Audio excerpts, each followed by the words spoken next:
Terimalah salam Buddhis dari saya, Namo Sayang Adi Budaya, Namo Buddhaya.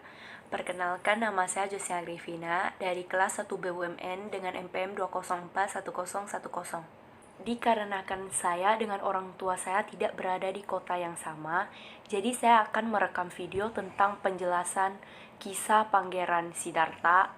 Kemudian saya akan mengirim ke papa saya, dan setelah itu saya akan tag video lagi tanggapan dia mengenai kisah yang telah saya jelasin kepada dia.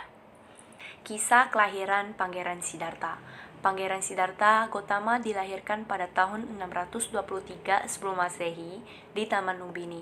Ketika itu, Ratu Mahamaya berdiri memegang dahan pohon.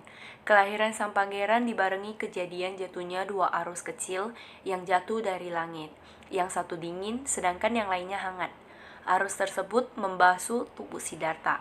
Siddhartha lahir dalam keadaan bersih tanpa noda, bahkan dapat langsung berdiri tegak dan dapat melangkah ke arah utara.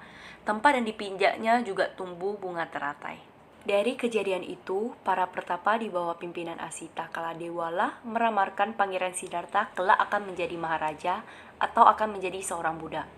Pertapa Kondana dengan pasti meramarkan sang pangeran kelak akan menjadi seorang Buddha.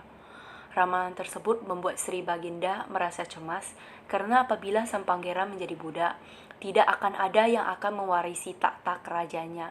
Kemudian para pertapa itu berpesan agar sang pangeran jangan sampai melihat 4 macam peristiwa. Jika tidak, ia akan menjadi pertapa dan menjadi seorang Buddha. Untuk mencegahnya menjadi seorang pertapa, ayahnya menjaga agar Siddhartha tetap berada dalam lingkungan istana, sehingga Gautama hidup di lingkungan kemewahan sebagai seorang pangeran dari sukunya, dilindungi dari dunia luar, diajar oleh para brahmana, serta dilatih dalam bidang panahan, keahlian berpedang, gulat, berenang, dan lari. Ketika sudah cukup umur, ia menikah dan mempunyai seorang anak laki. Walaupun memiliki segalanya, beliau tidak pernah merasa cukup. Selalu ada sesuatu yang menariknya untuk keluar ke dunia di balik dinding istananya.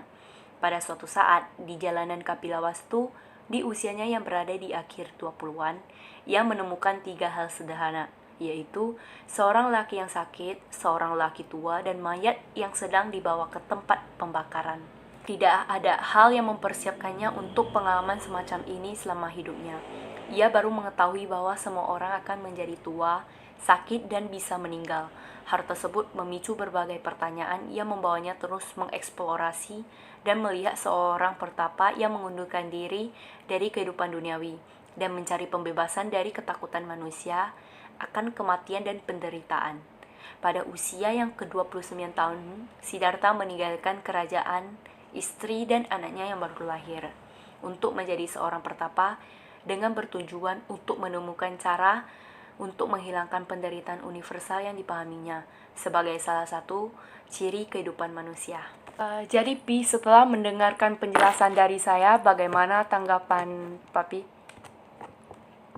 Sosok seseorang budaya Gautama menurut Bapak adalah beliau merupakan seseorang yang luar biasa dan niat tekadnya untuk mencari jalan yang benar kepada kita sebagai umatnya. Oke Pi, thank you. Sekian ini cerita singkat mengenai kisah seorang Buddha Gautama